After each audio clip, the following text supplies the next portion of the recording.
nasunog boss? Electrical? Electrical wiring?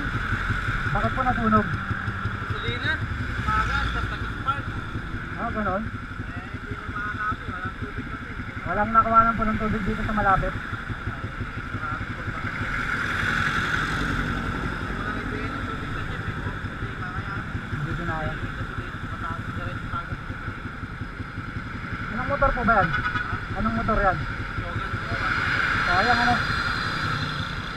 Pero yung makina pa niya malamang steady pa eh. Oo, kasi high temp yan. Oo. Hindi malulumutugan yun. Pinaka ano lang talaga. Pero ano po yung pas yung tagas? Ano po yung